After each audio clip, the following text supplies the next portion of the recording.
You're listening to Southeast Radio's Business Matters with Karl Fitzpatrick in association with Wexford Insurances. Challenge us at Wexford Insurances 0818 31 30 30. I'm joined in studio now by Dr. Kevin Sludds of Ethics Consultancy and Training International.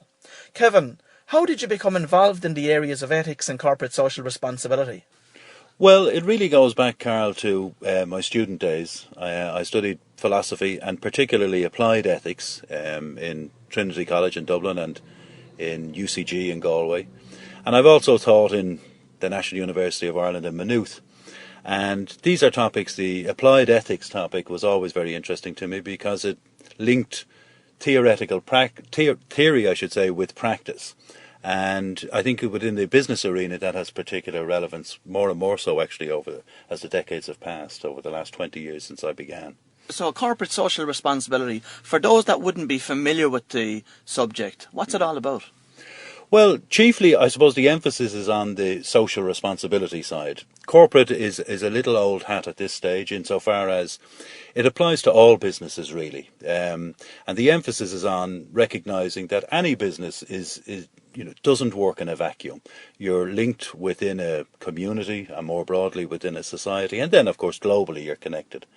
And so it's about recognising the relevance and importance of linking up in a positive way, not just with your own employees or with your customers or clients, but more broadly with the community you're in and how you relate to those people within your community and the environment, of course. And where did it originate from? Well, CSR goes back now, it's 60 years since the term was originally used in the States. But I suppose it's really over the last 20 years that it's become more and more relevant within businesses. As I say, it's something that's developed. But for the first 30 years, there was little enough said about it, I could say, globally. We've seen over the last 10 years, I suppose, it coming more mainstream than anything else. And especially with the likes of multinational companies, they seem to have gone and embraced it more than anybody has. What has been the driver behind that? Well, Karl, I think that the principal driver is the environment. People have become more and more aware of the impact that they make, both as individuals and as corporate bodies, on the environment. So I think environmental issues right across the board have had a major impact on people reconsidering what they do within business and how their businesses both directly and indirectly affect the environment. And then by extension, then they've begun to think more seriously about how they affect individuals, communities, and within all areas, I suppose, of society. How relevant is the concept to small to medium-sized businesses? Well, I think, traditionally, smaller businesses have felt that, it doesn't have any particular relevance. But in reality, of course, because we're dealing with the words social responsibility, and my area of interest is in what I call the ethics of responsibility. Well, of course, irrespective of how large you are or how small you are, that has a major impact and it plays a major role. However, I'd say a lot of smaller industries, smaller companies, they have an internal ability to recognise what's good and what's bad and how they deal with people, with their customers, and with their clients more broadly. Though it hasn't been emphasised in the same way, it does have distinct relevance. So would you think that, let's say, for instance, lots of SMEs out there today would be playing some part in their role with regard to CSR, because lots of them are, let's say, donating to charities today, or they're putting some of their staff time into fundraising on behalf of charities? Well, I think absolutely. There's no doubt that that's one area of CSR that's very relevant, is the donation side, is about what companies are doing within the community, looking externally. But I think even within smaller organisations and companies, they're doing a lot that's ethically very valuable, but they may not always be aware of it, of course, because it's simply part and parcel of how they engage. And part of the job I do is to help people to recognise what's significant and important from an ethical perspective and a CSR perspective, and to highlight that. What are the benefits of developing, let's say, a CSR policy or statement for a SME type business? Well, I think there are a large number of benefits, and many surveys have recognised this over the last decade or so. Principally, of course, there are benefits internally within the organisation, that people it's become quite evident that people are happier working with organisations that recognise the relevance and importance of ethics and CSR to their work. But more broadly then, of course, they're supported more. Their customers and clients support people who recognise the importance of ethics. It's also a way of retaining staff, but it's also a way of attracting staff. So for businesses and business owners listening to the show this morning that are wondering, well, what's involved in actually developing a CSR statement or policy, maybe you might just go through the process for us, please. Yeah, certainly. I mean, there are a number of features. One of the key areas is an ethics audit, first of all. And there are principally 5 stages to an ethics audit. There's the aim, which is basically putting forward, the goal and the parameters for the audit itself. Secondly, there's a review process, looking at the sorts of literature that's out there on the company, looking at their website, looking at their blogs if they have them, and so on. Thirdly, it's a matter of discussing then directly with the senior management team what their motivations are within the business that they have. Fourthly, then we examine the gaps, problems and areas that can be enhanced. And fifthly, then it's a matter of putting everything together in a distinct and concrete action plan.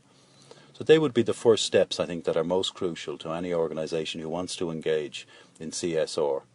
Now, I see that there's a new standard on its way into the market from ISO, that's ISO 26000, around corporate social responsibility. What difference is that going to make? Well, I think there's no doubt that ISO 26000 is going to have a major impact on businesses into the future. At the moment, it's simply a guidance standard, but it is going to be certified at some point.